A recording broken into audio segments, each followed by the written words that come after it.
데살로니가전서 5장 16절에서 18절 말씀이에요.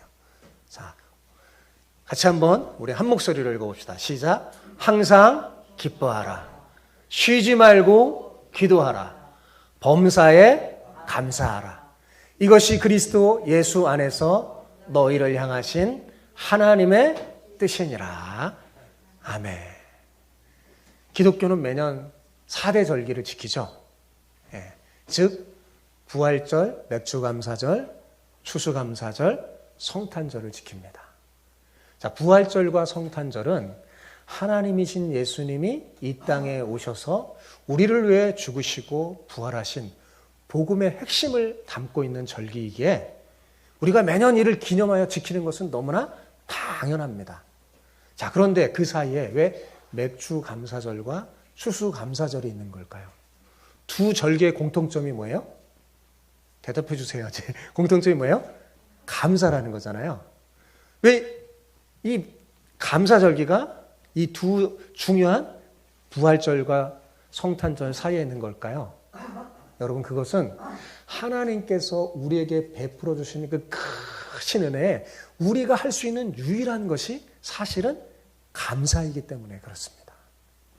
그러므로 교회는 이를 기념하여 감사가 신앙인의 삶의 방식이 되게 하려고 매년 감사의 절기를 지키는 겁니다. 그것도 몇 번씩이요? 2번씩이나 말입니다. 잊어버리지 않게. 그래서 저는 오늘 룻기 강해를 잠시 내려놓고 다음 주에 지킬 추수감사절에 앞서서 우리가 왜 범사에 감사하며 신앙생활을 해야 하는가라는 것을 말씀드리려고자 합니다. 오늘 말씀을 통해 여러분 지난 한 해를 돌아보시고 하나님의 은혜를 생각하여서 감사의 마음을 듬뿍 담고 돌아가시기 바랍니다. 그래서 다음 주에 오실 때는 다음 주에 드릴 이 추수감사절 예배를 잘 준비해서 마음이 담긴 감사의 예배를 드렸으면 좋겠어요.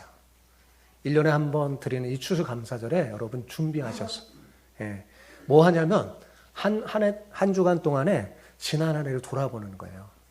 여러분의 인생의 농사가 잘 됐는가 잘 돌아보고 그리고 하나님의 은혜를 생각하면서 감사한 것을 가지고 주님 앞에 예물을 들고 주님 앞에 나와 우리 감사의 축제 추수감사절을 정말 잘 드립시다. 아멘. 여러분, 성경에 감사라는 단어가 얼마나 많이 나오는지 아십니까? 감사라는 단어가요, 구약과 신약에 합쳐서 모두 196번이나 나온다고 합니다. 구약에 132번, 신약에 64번 나와요. 꽤 많이 나오죠. 그런데 여러분, 가만히 성경에 나오는 감사에 대한 말씀을 살펴보면 감사는 하면 좋고 하지 않아도 되는 그런 선택사항이 아니라 꼭 해야만 하는 하나님의 명령이라는 사실을 발견할 수 있습니다. 그렇습니다, 여러분. 감사는 하나님의 명령입니다. 우리 옆 사람에게 한번 이렇게 말해봅시다. 감사는 하나님의 명령입니다. 자, 시작. 감사는 하나님의 명령입니다. 여러분 아셨어요? 감사가 명령이라는 거? 감사가 하나님의 명령이에요. 여러분 성경을 찾아보시고 감사에 대한 이야기를 봐보세요. 대부분 명령이 나와요. 명령형으로 나와요. 감사하라. 감사함이 넘치게 하라. 범사에 감사하라. 이렇게 명령형으로 나옵니다. 자, 그렇다면 하나님은 왜 감사를 명령하는 걸까요? 여러분 이상하잖아요. 감사를 명령하다니. 여러분 이상하지 않나요? 감사는 마음에서 우러나와서 해야 하는 것 아닙니까? 하기 싫어도 억지로라도 감사해야 한다는 말일까요? 예, 여러분. 마음에서 우러나와서 감사해야 하는 것이 가장 좋죠. 그런데 그렇지 않을지라도 감사해야 한다는 말입니다. 왜 하나님은 우리에게 이처럼 감사를 강조하는 것일까요? 여러분, 하나님의 감사를 강조하면서 뭐라고 말해요? 명령하면서까지 감사를 강조하잖아요. 그것은요, 하나님이 우리를 너무나 사랑하셔서 어떻게 하서라도 우리에게 복을 주시려고 하시는 겁니다. 자, 여러분, 제가 성경을 읽고 묵상하며 연구하다가 발견한 것이 하나 있는데, 하나님께서 우리에게 하시는 성경의 명령들 있잖아요. 하나님의 명령에는 반드시 복과 관련되어 있다는 사실입니다. 뭐하고 관련되어 있다고요? 복하고. 성경의 하나님의 명령은 복하고 관련되어 있습니다. 즉 우리가 하나님의 명령에 순종하면 하나님은 반드시 복으로 채워주십니다. 그런데 그냥 상반돼서 1대1로 채워주는 게 아니라 30배, 60배, 100배로 풍성하게 하나님께서 복을 채워주세요. 여러분, 하나님께서 명령하실 때 우리를 힘들게 하거나 괴롭게 하시려고 명령하시는 게 아니라 우리가 그 명령에 순종하면 세상이 줄 수 없는 엄청난 복을 주시려는 데 있습니다. 여러분, 하나님은요, 자꾸 우리에게 복 주시기를 원하시는 분이에요. 주고 싶어요. 좋은 것을 주고 싶어요. 그래서 뭐합니까? 명령하는 거예요. 그러므로 하나님의 명령이라면 어떻게 하는 게 제일 좋을까요? 하나님의 명령이라면 무조건 순종하는 것이 제일 좋습니다. 하나님의 명령이라면 순종하는 것이 대박이에요. 여러분, 그게 최고로 좋은 거죠. 예. 오늘 옆 사람에게 오늘은 이렇게 축복하면서 인사합시다. 감사라는 하나님 명령에 순종하여 복을 누리시길 축복합니다. 예. 뭐에 순종한다고요? 감사라는 하나님 명령에 순종했어요. 오늘 말씀을 듣고 여러분이 순종하여 복을 누리는 여러분 되시기를 축복합니다. 자, 오늘 우리가 읽은 본문은 우리가 즐겨 읽고 암송하는 구절이에요. 한번 암송해 볼까요? 자, 암송해 봅시다. 항상 기뻐하라. 쉬지 말고 기도하라. 범사에 감사하라. 이것이 그리스도 예수 안에서 너희를 향하신 하나님의 뜻이니라. 자, 안 보고 한번 해봅시다. 자, 저를 비춰주세요. 안 보고 한번 해봅시다. 시작. 항상 기뻐하라. 쉬지 말고 기도하라. 범사에 감사하라. 이것이 그리스도 예수 안에서 너희를 향하신 하나님의 뜻이니라. 예. 너무 좋은 말씀이죠. 여러분이 가슴에 푹 담길 바랍니다. 예. 그런데 문제는 이 구절이 너무 유명해서 마치 이 말씀이 성경의 한 부분이 아니라 독립적으로 존재하는 신조처럼 이해하고 그렇게 적용하는 데 있습니다.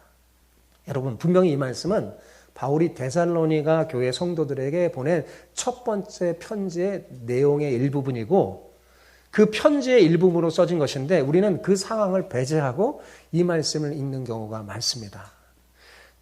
그래서 제대로 이 말씀을 소화하고 이해하지 못해요.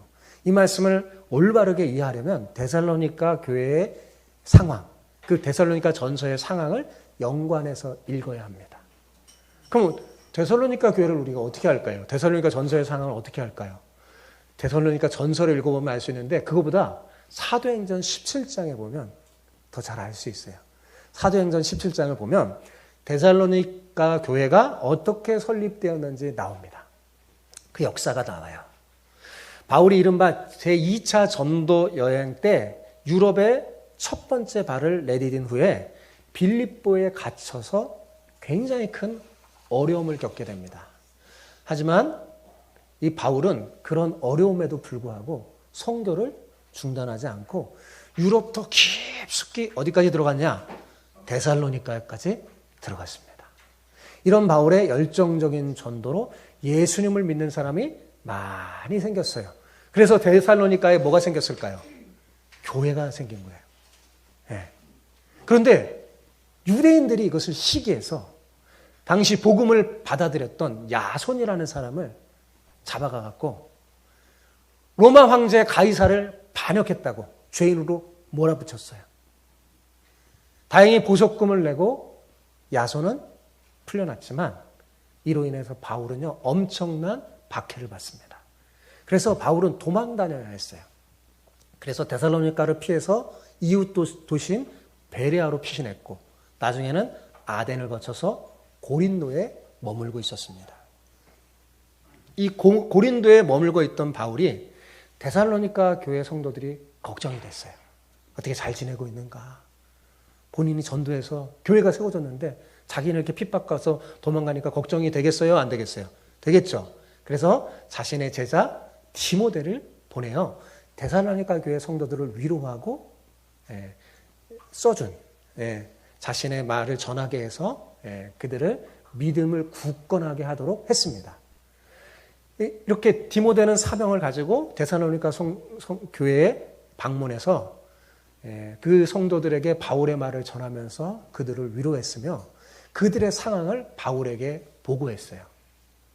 바울은 디모데를 통해서 이 데살로니가 교회 성도들이 어려움 속에서도요, 굳건하게 믿음을 지키고 있다는 소식을 듣게 됩니다.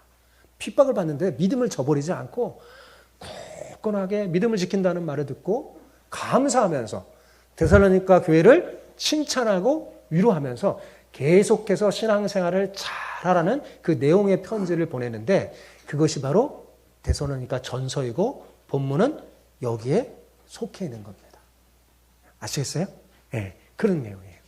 자, 그러니까 이 본문, 우리가 금방 읽었던 이 본문은 유대인들이 그리스도인들을 핍박하는 상황에서 어떻게 신앙생활을 할 것인가를 권면하는 내용이에요. 자, 여기를 보세요. 네. 바울은 아무리 어려운 상황에 있더라도 하나님의 뜻을 저버려서는 안 된다고 하면서요, 하나님의 뜻을 알려줬어요. 그 하나님의 뜻이 뭐예요? 항상 기뻐하고 쉬지 말고 기도하고 범사에 감사하는 것이라고 분명히 말씀해 줬습니다. 그런 가운데 주어진 말씀이에요. 이 말씀이. 그러니까 핍박과 어려움 가운데 주어진 말씀이죠. 자, 이 세 가지를 비유적으로 말하면요, 수술한 후에 방귀와 같은 것입니다. 여러분, 수술한 후에 수술을 하던 본인과 가족들이 제일 기다리는 게 뭔지 아세요? 방귀잖아요. 그죠? 왜 기다려요? 방귀는 몸 안에 우리 장기가 바로 잡혀서 재기능을 할 수 있다는 그런 증거이기 때문입니다. 그래서 방귀가 나오기 전에는 절대로 뭘 못 먹게 해요. 실제로 저는 이거 실수해서 물을 마시다가 큰일 난 사람을 병원에서 봤습니다. 수술했는데 방귀가 나오기 전에 하도 목마르다고 그러니까 안타까워서 물을 줘버렸어요. 그랬더니 응급 상황이 벌어지고 말았습니다. 수술한 후에는 꼭 뭐예요? 방귀가 나온 다음에야 물 한 모금도 마실 수 있는 겁니다. 여러분, 항상 기뻐하고 쉬지 말고 기도하고 범사에 감사하는 게 뭐예요? 방귀와 같은 거예요. 신앙생활에. 혹시 인생에 큰 시련을 만났는데 이로 인해서 감사가 없어졌습니까? 기도를 잊어버렸습니까? 기쁨이 없어졌습니까? 그렇다면 그 시련을 신앙으로 해결하기보다는 인간적인 경험이나 이성적으로 해결하려고 해서 그럴 경우가 많습니다. 여러분, 시련을 이기려면 이 세 가지, 뭐예요? 항상 기뻐하고 쉬지 말고 기도하고 범사에 감사하는 것이 따라와야 합니다. 이것이 오히려 시련을 이기는 비결이에요. 하나님이 가르쳐 주신. 여러분, 이 중에서 특히 감사는요, 신앙의 리트머스 시험지와 같습니다. 신앙의 리트머스 시험지에 감사의 색깔이 나오지 않으면 여러분, 우리 신앙에 병이 걸렸다는 사인이에요. 여러분, 진정한 신앙인의 가장 큰 특징 중 하나가 뭐냐면 범사에 감사한다는 사실입니다. 여러분, 범사에라는 말이 무슨 말이에요?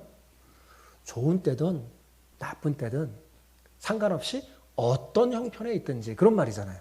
그죠? 부정적인 생각을 하면 우리 속에요, 원망이 나옵니다. 안 되는 걸 생각하면 불평이 나요. 안 된다고 생각하니까 불평이 나오는 거예요.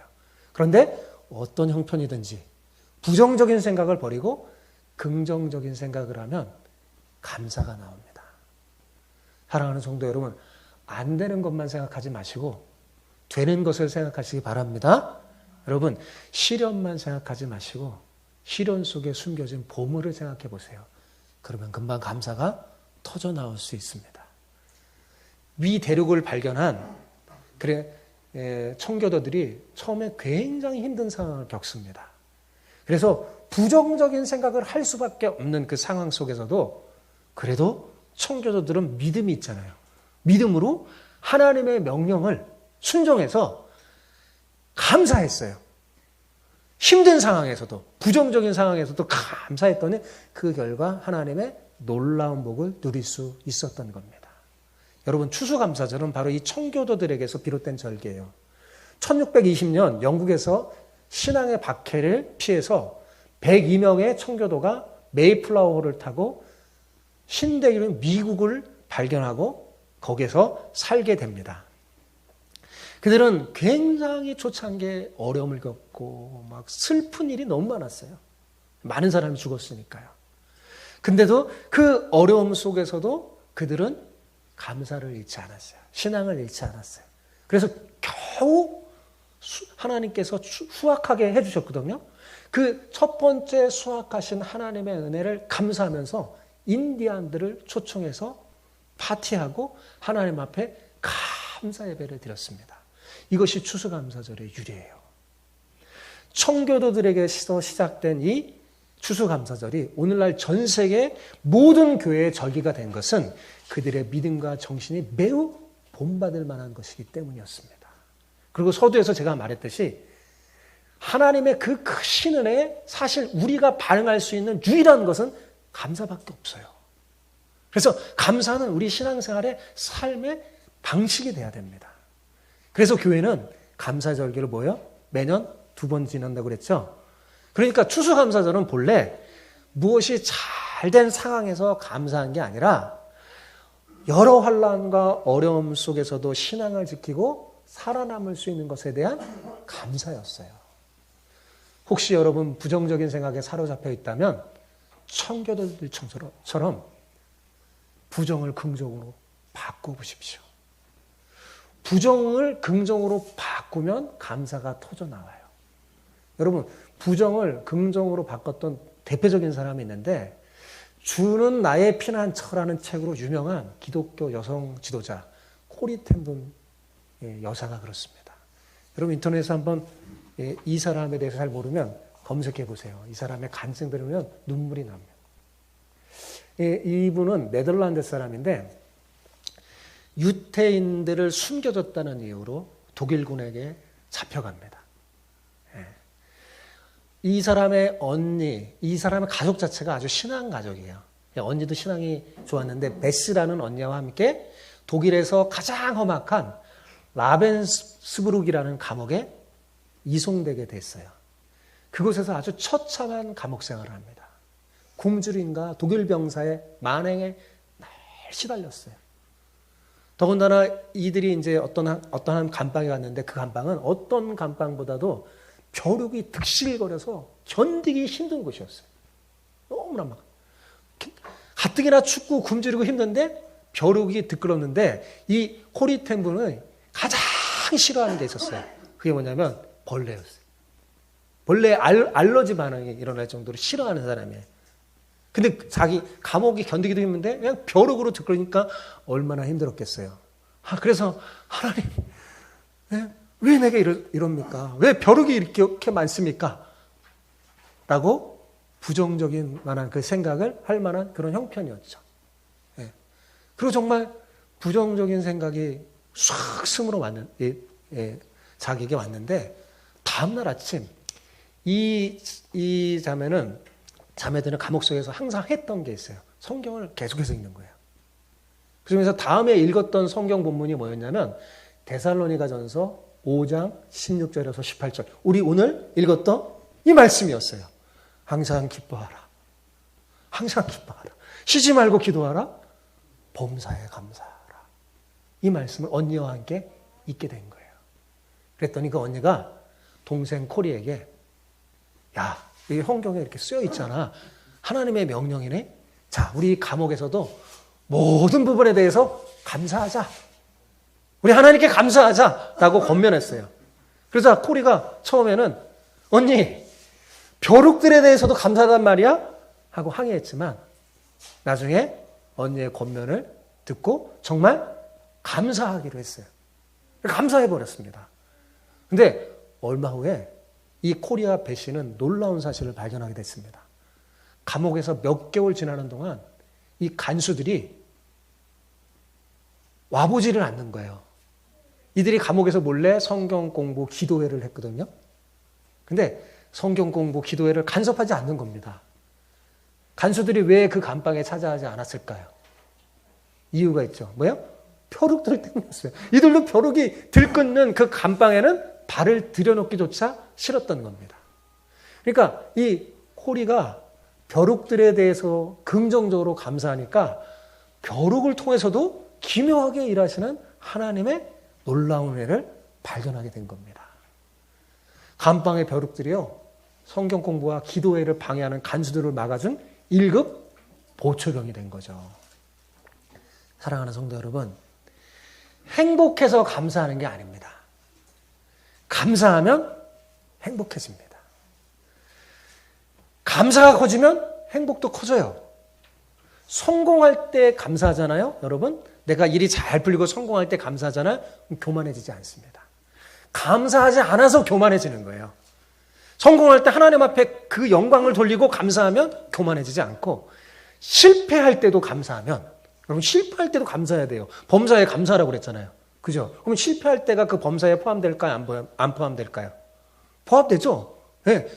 감사하잖아요. 어떤 일이 벌어지냐면 좌절하지 않습니다. 범사에 감사하면요, 항상 행복해져요.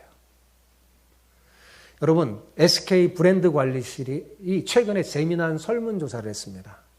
20세에서 50세까지 남녀 500명을 대상으로 웃음에 관한 라이프 스타일을 조사했더니 하루 평균 10회 웃고 한 번 웃을 때 8.6초를 웃는다는 결과가 나왔어요. 자, 이것은 하루 평균 한국인이 웃는 시간이 90초 정도라는 뜻이에요. 자, 이것을 평균 말하자면 우리가 80년을 산다라고 우리 평균 연령을 80이라고 가정한 뒤에 다시 환산하면요, 평생에 30일 동안만 웃는다는 말입니다. 그나마 그 중에 500명 중에 9명은요, 하루에 한 번도 안 웃는다는 사람도 있어요. 반면에 걱정하고 근심하는 시간은 하루 평균 3시간 6분으로 나타났습니다. 이것도 80년으로 환산하면 일생에서 10년이나 근심하며 걱정하며 염려하며 살아간다는 거죠. 성별로 보면 여성이 남성보다 1시간 더 오래 근심했고, 연령대로는요 20대가 30대, 40대보다 걱정하는 시간이 더 많았어요. 그만큼 청년 실업자가 많고 경기 침체로 인해서 미래에 대한 불안감이 증폭되고 있다는 것이 이 SK 브랜드 관리실 노창규 팀장의 분석이었습니다. 여러분, 우리가 평생을 사는 동안에 기쁘고 감사하고 행복해서 웃는 시간이 고작 30일이라뇨. 정말 놀랍죠? 얼마나 우리가 잘못 살고 있는가, 이 통계에서도 우리가 보여주고 있는 거예요. 문제는 어디에 있을까요? 여러분, 물론 웃고 살 수 있는 세상이 아니기 때문이라고 그렇게 생각할 수도 있습니다. 여러분, 그러나 정말 우리가 사는 세상이 30일밖에만 기뻐할 수 없는 그런 세상일까요? 그런 거는 아닐 겁니다. 담비처럼 어린아이들은요, 300번에서 500번은 웃는데요, 하루에. 무려 300번에서 500번. 어린아이들, 평균이에요, 평균. 그런데 어른이 되면 몇 회로 줄어들어요? 10회로 줄어드는 거예요. 여러분도 어렸을 때는 몇 번 울었어요? 300번에서 500번 웃었어요. 근데 어른이 되면서 10회 정도밖에 웃지 않는다는 겁니다. 뭔가 대단히 잘못된 게 분명하죠. 사실 여러분 깊이 생각해 보면 그래도 세상에 근심하고 걱정할 일보다 기뻐하고 감사할 일이 훨씬 더 많습니다. 여러분, 100이라고 생각하면요, 어떤 부분에 95는 훨씬 우리가 감사할 게 많은데 참 힘든 거 5개, 거기에 그냥 주목되는 거예요. 집중돼 버리는 거예요. 왜 이러냐? 우리는 기뻐하고 감사해야 할 일은요, 너무나 당연한 것으로 흘려보내요. 당연하다고 생각해요. 그리고 근심하고 걱정할 일은요, 억지로 만들어서까지 근심하고 걱정하는 버릇이 있습니다. 어른이 될수록 그래요. 습관을 바꿔야 됩니다. 삶의 자세와 태도를 바꿔야 해요. 어렸을 때는 우리가 긍정적이에요. 어린아이들의 순수한 마음 긍정적. 어른이 되면서 부정적으로 바뀌는 거예요. 무자식이 상팔자라는 말이 있잖아요. 여러분, 이 말은 별로 지혜로운 말도 아니고 옳은 말도 아닙니다. 자식이 속썩이면 참 마음이 아프고 힘들죠. 그래서 그렇게 느끼는 거 충분히 이해되지만 여러분, 정직하게 말하면 자식이 주는 기쁨이 자식이 주는 힘듦보다 훨씬 더 크지 않나요? 문제는 많은 부모가 자식이 주는 기쁨과 행복은 당연한 것으로 흘러보내고 자식이 속썩이고 마음 아프게 하는 것만 기억하는 거예요. 그리고 말도 안 되는 말을 하는 거죠. 부자식이 상팔자라는 허튼 소리를 하면서 스스로 불행해지게 만드는 거예요. 여러분, 그 말 듣지 마십시오. 거꾸로예요. 성경은 뭐라고 그러는 줄 아세요? 자식이 풍성한 것이 얼마나 큰 복인지 성경 말해줍니다. 이 화살의 비유에서 전통의 화살이 가득한 자가 얼마나 복이 있는지, 자녀가 많은 것이 얼마나 풍성한 복인지 성경은 말합니다. 성경의 반대말이에요. 여러분, 이게 불행해지는 비결입니다. 자식들도 마찬가지죠. 자식들도 부모가 자기들을 위해 수고하고 헌신하고 애쓴 것은 다 잊어버려요. 그리고 부모가 잘못하고 실수한 거, 자기에게 상처 준 것만 갖고 가슴에 묻어두죠. 그래서 못된 자식은 그걸 갖고 있다가 부모에게 상처를 되돌려주고 또 부모를 원수처럼 대하는 그런 사람도 있습니다. 그런데 그것이 세상에만 그런 게 있는 게 아니라 교회 안에도 있어요. 그러니까 조심해야죠. 그래서 우리는 뭐 해야 돼요? 범사에 감사라는 하나님의 명령에 순종하는 여러분 되시기 바랍니다. 요즘은 웃음치료사라는 직업도 있잖아요. 억지라도 웃으면 행복해진다는 겁니다. 이걸 발견한 거예요. 네, 놀라운 일은 웃으면 병도 낫는다는 사실입니다. 웃음치료사가 무슨 직업이 될 수 있는지 그렇게 생각할지 모르지만 요즘은 상당히 괜찮은 직업 중에 하나가 됐어요. 예, 그리고 실제로 중병을 앓는 사람들을 치료하기 위해서 많이 응용된다고 합니다. 예. 그래서 여러분, 개그맨들이 돈 많이 벌잖아요. 웃음치료사 아닙니까? 그들이? 웃음치료사잖아요. 사람들을 웃게 하잖아요. 예. 웃는 연습이 필요해요. 제가 여기서 보면 너무 굳어 있어, 여러분. 예. 설교를 들으면서 여러분이 웃어주잖아요. 저는 괜히 힘이 납니다. 말씀을 잘 듣는 줄 알고 힘이 나요. 근데 여러분이 딱 인상을 쓰면 뭔가 잘못됐나? 그런단 말이에요. 웃어주시기 바랍니다. 웃는 연습이 필요해요. 예. 그래요. 여러분, 웃는 연습이 필요하고 감사할 줄 아는 연습이 필요해요. 자, 보세요. 감사를 하잖아요. 웃음이 그 다음에 따라 나옵니다. 그죠? 감사하면요, 웃음이 절로 나와요. 작은 일에도, 당연한 일 같아 보여도 감사해 보세요. 네, 속으로만이 아니라 소리를 내어서 감사를 외쳐보세요. 그러면 웃음이 절로 나옵니다. 감사 훈련이 필요합니다. 그러면 세상이 참 좋아질 겁니다. 삶이 훨씬 더 밝아지고 아름다워질 것입니다. 여러분, 이걸 믿고 실제로 감사를 훈련하고 감사 일기를 쓰고 감사를 실천하는 사람이 삶에 달라진 간증들이 세상에 많이 있어요. 실제로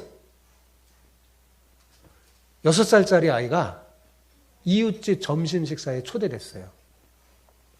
그러니까 음식이 나오자마자 어른들이 바로 막 식사하는 걸 보고 이 아이가 너무나 이상해했어요. 아마도 우리 주마은교회 다니는 어린이처럼 늘 식사가 나오면 감사하기도 했던 어린이인 것 같아요. 그래서 속으로 이렇게 말하는 거예요. 이상하네. 아니, 속으로가 아니라 이제 아이가 이렇게 말한 거예요. 이상하네. 어른들은 식사하기 전에 감사기도 안 하세요? 이 아이의 질문에 주인이 당혹스러워서 이렇게 얼버무렸습니다. 우리는 그런 거 안 해. 그랬더니 아이가 잠시 생각에 잠겨 있다가 이렇게 말하는 겁니다. 어른들은 꼭 우리 집 강아지 같아요. 우리 집 강아지도 음식 나오면 바로 먹거든요. 여러분, 음식을 놓고도 감사기도 하지 않고 식사하는 사람 뭐 같다는 거예요? 개와 같다는 거죠. 여러분, 6살짜리 아이의 말도요, 진리일 때가 많습니다. 새겨들어야 돼요.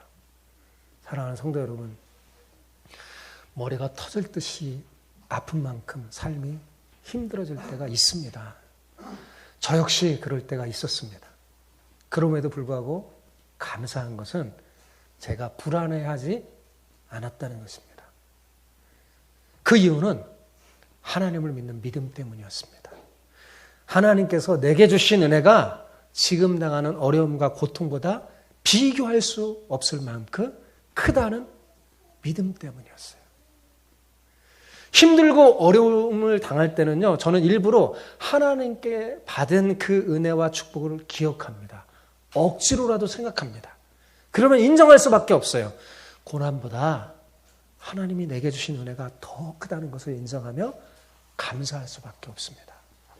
수도 없이 많은 사망의 구렁텅이에서 저를 지켜주시고 여기까지 인도해 주신 분이 하나님이심을 저는 잘 압니다. 하나님이 계시지 않았다면, 하나님이 나를 건져주시고 지켜주지 않았다면 저는 죽어도 100번 더 죽었을 겁니다. 아니, 1000번이라도 죽었을 겁니다.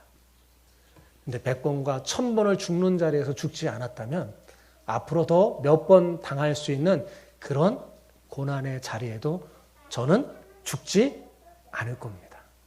망하지 않을 거예요. 우리는 전과 같이 일어설 것이고 결국은 승리할 겁니다.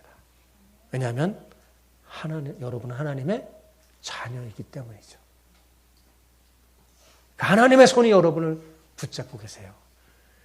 그래서 시편 42편 6절에 보면 시인이 굉장히 힘들었을 때 썼던 고백이에요. 한번 읽어볼까요? 시편 42편 6절 보십시오. 내 하나님이여, 내 영혼이 내 속에서 낙심이 되므로 내가 요단 땅과 헤르몬과 미살산에서 주를 기억하나이다.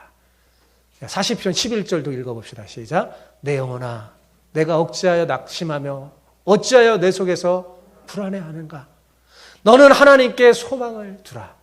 나는 그가 나타나 도우심으로 말미암아 내 하나님을 여전히 찬송하리로다.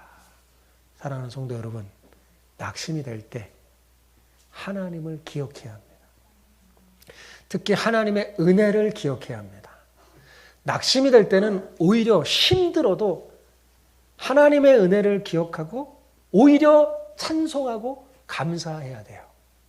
그러면 삽니다. 감사하면 살아요. 감사하지 못해서 넘어지는 거예요. 쓰러지는 거예요. 감사는 우리를 일으키게 합니다. 그래서 감사는요, 억지로라도 훈련해야 돼요. 연습해야 돼요. 작은 일에도 하나님의 은혜를 느끼고 그것에 감사할 줄 아는 삶. 여러분, 우리 지금부터 시작합시다. 항상 기뻐하며 쉬지 말고 기도하며 범사에 감사하며 삽시다. 그런데 여러분, 이 세 가지 중에 감사를 하잖아요.